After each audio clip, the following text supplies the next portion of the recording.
Hello friends, स्वागत है आपका आपके अपने YouTube channel chemistry and GK Shashi Sidana पर।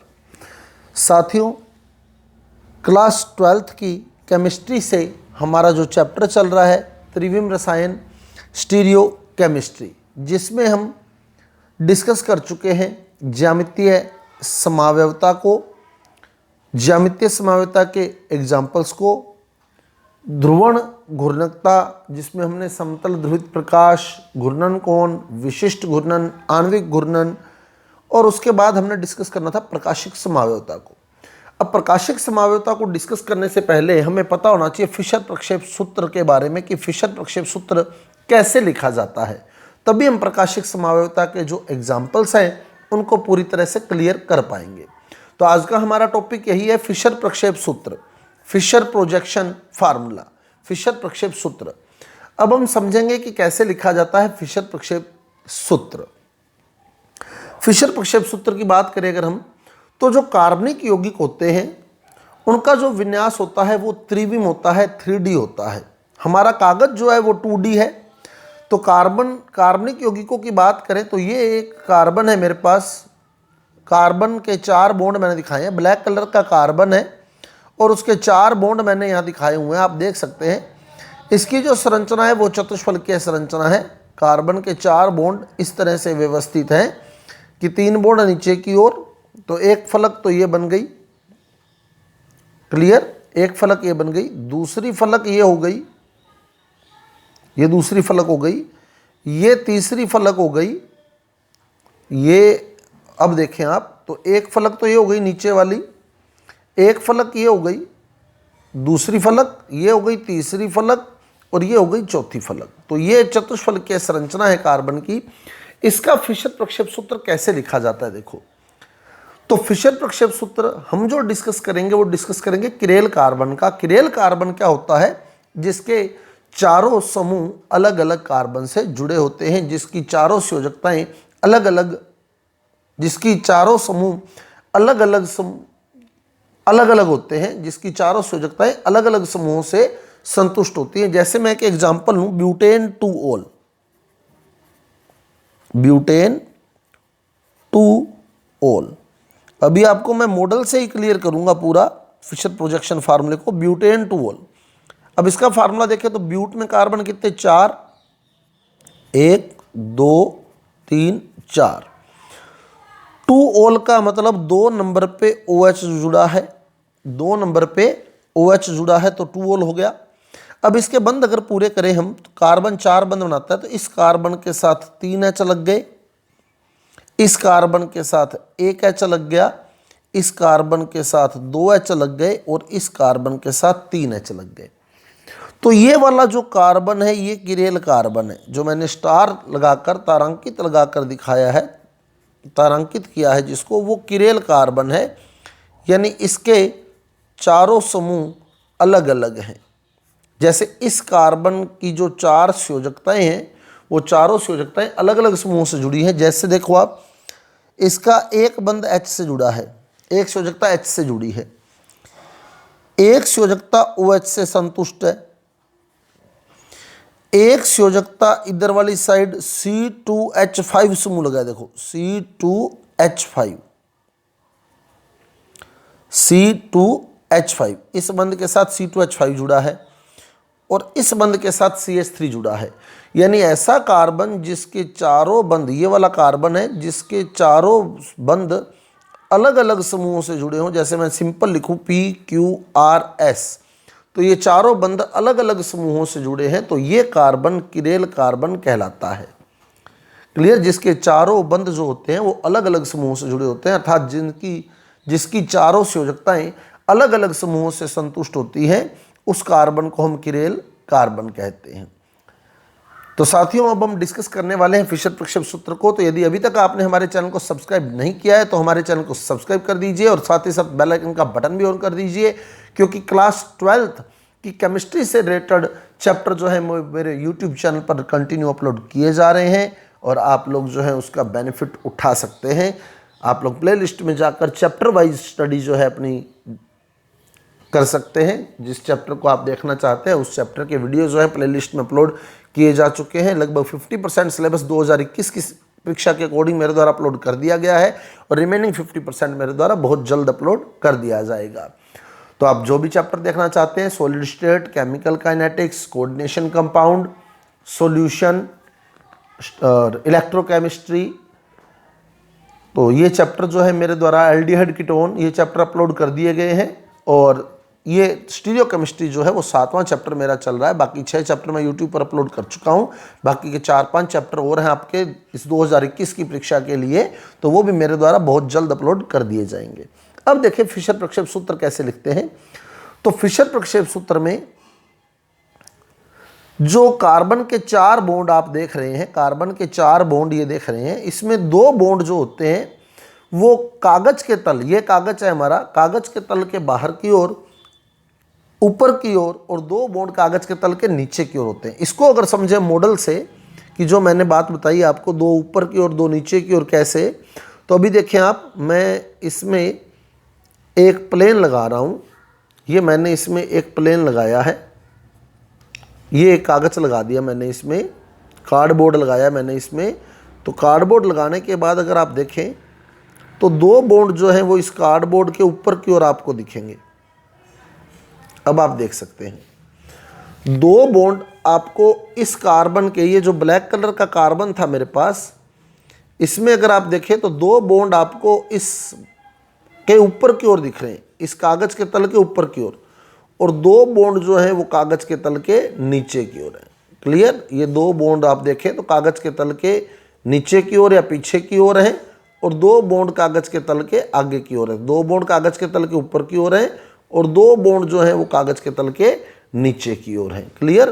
तो इस प्रकार कार्बन में जो 4 बॉन्ड होते हैं वो 2 बॉन्ड कागज के तल के ऊपर की ओर और 2 बॉन्ड कागज के तल के नीचे की ओर होते हैं।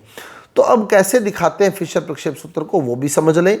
तो फिशर प्रक्षेप सूत्र दिखाने के लिए हम क्या करेंगे, हम एक दूसरे के लंबवत काटती हुई 2 रेखाएं खींचते हैं जो एक दूसरे को लंबवत काट रही हैं।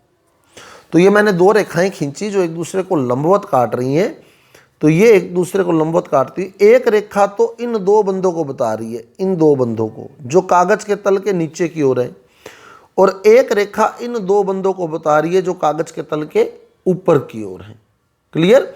एक तो जो कागज के तल के नीचे की ओर है, कार्डबोर्ड के नीचे की ओर है, उनको बता रही है, और एक रेखा जो कागज के तल के ऊपर की ओर है। तो ये जो क्षैतिज रेखा होती है, ये वाली क्षैतिज रेखा जो है, ये उन बंदों को बताती है जो कागज के तल के ऊपर की ओर उठे होते हैं, कागज के तल के ऊपर की ओर उठे होते हैं।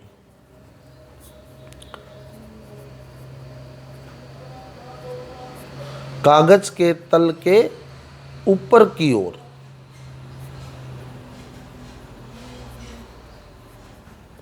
जो 2 बंद हैं वो क्षैतिज रेखा पर दिखाए जाते हैं। आप इसको यूं भी कह सकते हैं कि ये दृष्टा की ओर हैं, दृष्टा यानी देखने वाले की ओर। तो आप इनको देख रहे हैं, अगर आप इन 2 बॉन्ड को देख रहे हैं तो ये 2 बॉन्ड आपकी ओर आ रहे हैं, और वो जो 2 बॉन्ड हैं वो आपसे दूर जा रहे हैं। क्लियर? तो ये दृष्टा की ओर हैं।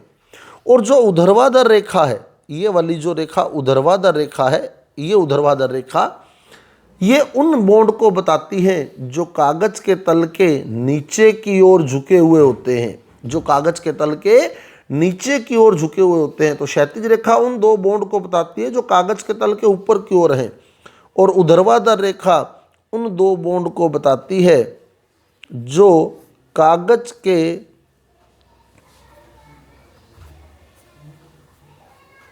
तल के नीचे की ओर झुके होते हैं। क्लियर? क्षैतिज रेखा, ये जो रेखा है क्षैतिज रेखा, ये इन 2 बॉन्ड को बता रही है जो कागज के तल के ऊपर की ओर निकले हुए हैं। ऊर्ध्वाधर रेखा उन 2 बॉन्ड को बता रही है जो कागज के तल के नीचे की ओर होते हैं। तो सबसे पहले तो वापस देख ले, लंबवत काटती हुई रेखाएं खींचते हैं। जिस बिंदु पर ये रेखाएं एक दूसरे को काटती हैं, ये वाला पॉइंट, ये पॉइंट किरेल कार्बन कहलाता है। तो इसको मैंने स्टार दिखा दिया है। तो ये बिंदु क्या कहलाता है? किरेल कार्बन या किरेल केंद्र कहलाता है। किरेल केंद्र वह केंद्र होता है जिससे जुड़े चारों समूह अलग अलग होते हैं। किरेल कार्बन या किरेल केंद्र वह केंद्र होता है या वह कार्बन होता है जिससे जुड़े चारों समूह अलग अलग होते हैं। तो इस प्रकार हमने लंबवत काटती हुई दो रेखाएं खींची। जो ऊर्ध्वाधर रेखा है, जो ऊर्ध्वाधर रेखा है वो कागज के तल के नीचे की ओर, और जो क्षैतिज रेखा है वो कागज के तल के ऊपर की ओर, यानी ये दृष्टा की ओर और ये दृष्टा से दूर। तो हम यूं भी कह सकते हैं कि जो ऊर्ध्वाधर रेखा है वो दृष्टा से दूर।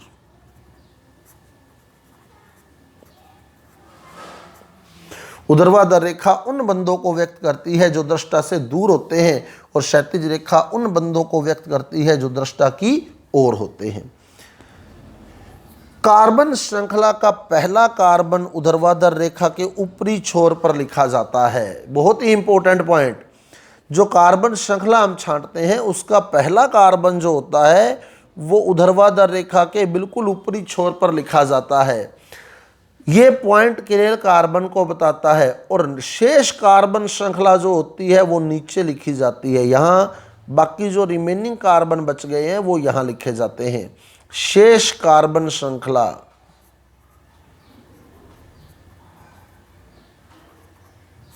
शेष कार्बन श्रृंखला जो होती है वो ऊर्ध्वाधर रेखा के बिल्कुल निचले छोर पर लिखी जाती है। क्लियर?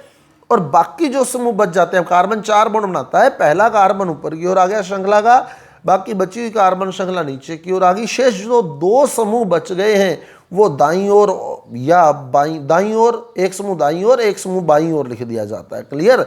एक समूह दाईं ओर लिख देते हैं, एक समूह बाईं ओर लिख दिए जाते हैं। तो जो शेष समूह होते हैं वो दाईं ओर और बाईं ओर लिख दिए जाते हैं क्षैतिज रेखा पर। दाईं ओर बाईं ओर, क्योंकि दाईं ओर बाईं ओर क्षैतिज रेखा ही बनेगी, ऊपर नीचे जो होगी वो ऊर्ध्वाधर रेखा बनेगी। तो पहला कार्बन ऊपर, बाकी श्रृंखला नीचे। जैसे अब देखो ब्यूटेन टू ओल का फिशर प्रक्षेप सूत्र लिखना है। अब आपको सारी कहानी क्लियर होने वाली है। तो साथियों इसमें जो पॉइंट बने फिर देख लें। 4 पॉइंट हमने इसमें डिस्कस किए। कौन कौन से 4 पॉइंट हैं आप अपनी बुक के अंदर देख सकते हैं। पहला पॉइंट जो है, सर्वप्रथम लंबवत काटती हुई, एक दूसरे को लंबवत काटती हुई 2 रेखाएं खींचते हैं, जिसमें से एक रेखा ऊर्ध्वाधर और दूसरी क्षैतिज होती है। जिस बिंदु पर एक दूसरे को काटती हैं वो बिंदु किरेल कार्बन या किरेल केंद्र कहलाता है। पहला पॉइंट ये है। दूसरा पॉइंट, श्रृंखला का पहला कार्बन ऊपरी छोर पर, श्रृंखला का पहला कार्बन ऊपरी छोर पर तथा शेष कार्बन श्रृंखला नीचे वाले छोर पर लिखी जाती है। तीसरा पॉइंट, शेष बचे हुए 2 समूह किरेल कार्बन के दाईं ओर और बाईं ओर लिख दिए जाते हैं। चौथा पॉइंट, ऊर्ध्वाधर रेखा उन बंधों को व्यक्त करती है जो कागज के तल के नीचे की ओर झुके होते हैं अर्थात दृष्टा से दूर होते हैं, और क्षैतिज रेखा उन 2 बंधों को व्यक्त करती है जो कागज के तल के ऊपर की ओर उठे होते हैं अर्थात दृष्टा की ओर होते हैं। अब जैसे ब्यूटेन टू ओल का फिशर प्रक्षेप सूत्र देखें तो सबसे पहले किरेल कार्बन है इसमें, तो हम क्या करेंगे, लंबवत काटती हुई 2 रेखाएं खींचेंगे। जिस बिंदु पर ये काट रही हैं वो बिंदु किरेल कार्बन है, ये वाला कार्बन किरेल कार्बन। तो ये वाला कार्बन जो है ये वो बिंदु है जिस पर उसने काटा। अब ब्यूटेन टू ओल नंबरिंग किधर से करेंगे इस कार्बन की? 1 नंबर कार्बन ये है, 1 नंबर कार्बन ये है, तो ये श्रृंखला के ऊपरी छोर पर आएगा। ये 1 नंबर कार्बन आ गया CH3। अब किरेल कार्बन आ गया C। अब जो शेष श्रृंखला बच गई है वो नीचे, तो क्या बच गया C2H5, 2 C बच गए और 5 H बच गए, तो यहां आ जाएगा C2H5, या यूं भी लिख सकते हैं CH2CH3, उससे फर्क नहीं पड़ता है कोई। क्लियर? इकट्ठा करके लिखना चाहें तो इसको C2H5 लिख सकते हैं, नहीं तो अलग अलग लिख सकते हैं। C2 इकट्ठा लिखे तो C2H5 लिख सकते हैं ऐसे। CH3 ये किरेल कार्बन हो गया, यहाँ आ जाएगा C2H5, C2H5। क्लियर? इकट्ठा करें तो C2H5। अब जो 2 समूह बच गए कौन कौन से, H और OH, तो एक तरफ H लगा देंगे, एक तरफ OH लगा देंगे। ऐसे ही यहाँ एक तरफ H आ जाएगा, एक तरफ OH आ जाएगा। तो चाहे तो यूं लिख दे चाहे यूं लिख दे, एक ही बात है। क्लियर? अब देखिए, जैसे मान लो लैक्टिक अम्ल का फिशर प्रक्षेप सूत्र लिखना हो मेरे को, लैक्टिक अम्ल, तो पहले तो मेरे को लैक्टिक अम्ल का सूत्र पता होना चाहिए। तो लैक्टिक अम्ल जो है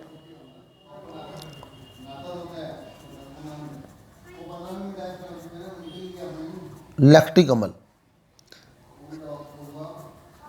ये लैक्टिक अम्ल CH3CHOH COOH कार्बोक्सिलिक ग्रुप होता है, 2 नंबर पे हाइड्रोक्सी लगा होता है।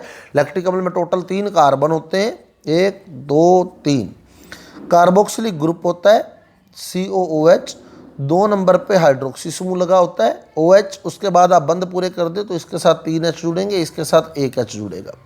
अब ये वाला जो कार्बन है, ये किरेल कार्बन है, इसके चारों समूह अलग अलग हैं, आप देख सकते हैं। एक H है, एक OH है, एक CH3 है, एक COOH है। तो इसको लिखने का तरीका क्या रहेगा, वही लंबवत काटती हुई 2 रेखाएं खींचेंगे, जिस बिंदु पर ये काट रही है वो कार्बन किरेल कार्बन है। अब 1 नंबर वाला कार्बन ये है, कार्बोक्सिलिक समूह 1 नंबर पे आएगा, तो कार्बोक्सिलिक समूह को ऊपर ऊपर लिखा जाएगा COOH। उसके बाद जो किरेल कार्बन है वो यहाँ आ गया, शेष श्रृंखला CH3 नीचे लिखी जाएगी CH3। अब बचा HOH, तो HOH, ये बन गया लैक्टिक अम्ल का फिशर प्रक्षेप सूत्र। अब जैसे ग्लिसरल्डिहाइड का फिशर प्रक्षेप सूत्र लिखना हो, ग्लिसरल्डिहाइड का फिशर प्रक्षेप सूत्र, ग्लिसरल्डिहाइड,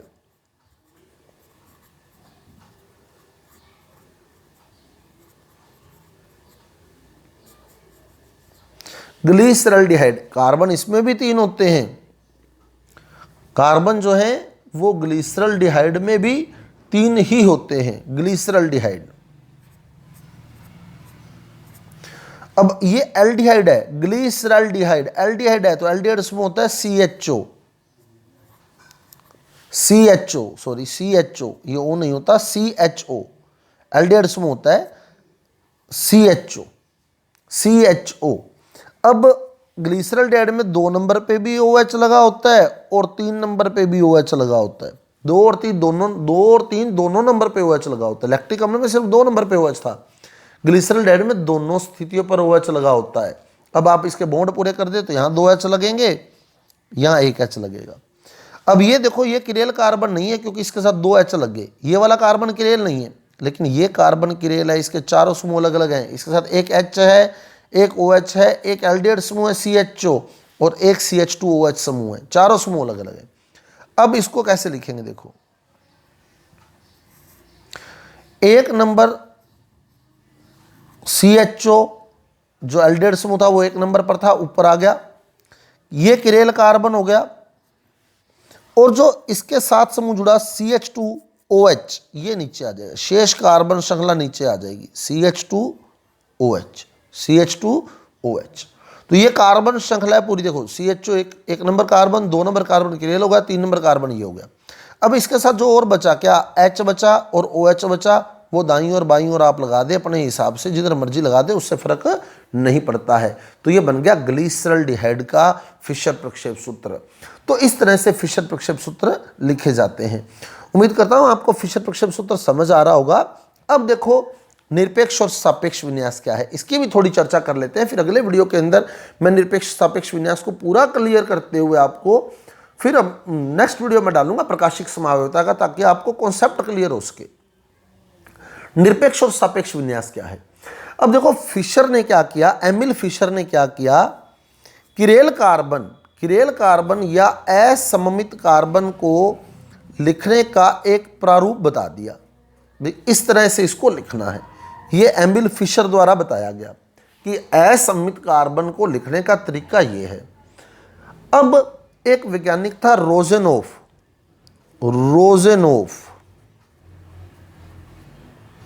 फिशर ने तो क्या किया, सूत्र लिखने का तरीका दे दिया। रोजेनोफ ने क्या किया, ग्लिसरल्डिहाइड को चयनित कर लिया, ग्लिसरल्डिहाइड को सेलेक्ट कर लिया, और इसने कहा अगर फिशर प्रक्षेप सूत्र में ग्लिसरल्डिहाइड का OH दाईं ओर लगा है तो इसको डी ग्लिसरल्डिहाइड बोल दिया। क्या बोल दिया, डी ग्लिसरल्डिहाइड। ये रोजेनोफ द्वारा बोला गया स्वेच्छा से, ये कोई प्रायोगिक पैमाना नहीं था। बड़ा डी, ये बड़ा डी है, छोटा डी हम पिछले वीडियो में डिस्कस कर चुके हैं, ये बड़ा डी है। बड़ा डी जो है वो विन्यास देखकर बताया जाता है। ये OH दाईं ओर है इसलिए ये डी बताया गया है। क्लियर, बड़ा डी विन्यास देखकर बताया जाता है। छोटा डी जो था वो समतल ध्रुवित प्रकाश को घूर्णित करने की दिशा को बताता है। जैसे ये समतल ध्रुवित प्रकाश है, इसे अगर किसी यौगिक के विलयन से गुजारा जाए, ये दाईं ओर घूम जाए, क्लॉकवाइज मुड़ जाए, तो ये वाला यौगिक होता है स्मॉल डी, दक्षिण ध्रुवण घूर्णक, स्मॉल डी। यानी स्मॉल डी का मतलब है कि वो समतल ध्रुवित प्रकाश को दाईं ओर घुमा रहा है। बड़े डी का मतलब है कि उसका OH दाईं ओर लगा है। क्लियर, फिशर प्रक्षेप सूत्र में यदि OH दाईं ओर लगा है तो बड़ा डी है। ये दिया था रोजेनॉफ ने, उसने ग्लिसरॉल्डेहाइड को स्वेच्छा से चयनित किया। ग्लिसरॉल्डेहाइड का OH अगर दाईं ओर था तो उसने डी ग्लिसरॉल्डेहाइड बोल दिया। और अगर मैं इसका प्रतिबिंब बनाऊं, सपोज कि यहाँ दर्पण लगा दिया जाए, मिरर लगा दिया जाए, तो यहाँ मैंने दर्पण लगा दिया एक, ये दर्पण लगा दिया। अब इस दर्पण में इसका प्रतिबिंब दिखेगा। तो अगर मैं इसका प्रतिबिंब देखूं तो आप देख सकते हैं ये प्रतिबिंब यूं दिखेगा कि ये OH इस साइड आएगा, ये H इस साइड आएगा, CH2OH नीचे आएगा, CHO ऊपर आएगा, CHO ऊपर आएगा। तो अब जो OH है वो बाईं ओर आ गया, बाईं ओर आ गया तो L ग्लिसरॉल्डेहाइड, कैपिटल L, ये बड़ा कैपिटल D और कैपिटल L है, वो स्मॉल डी और स्मॉल L होते हैं। क्लियर, तो स्मॉल डी और कैपिटल डी एक दूसरे से संबंधित नहीं है। स्मॉल डी तो है समतल ध्रुवित प्रकाश को घूर्णित करने की दिशा के लिए, और कैपिटल डी है विन्यास के लिए। अगर OH दाईं ओर जुड़ा है तो कैपिटल डी, OH बाईं ओर है तो कैपिटल L। रोजेनॉफ ने चयनित किया था किसको? ग्लिसरॉल्डेहाइड को। तो ग्लिसरॉल्डेहाइड का जो विन्यास होता है वो निरपेक्ष विन्यास है।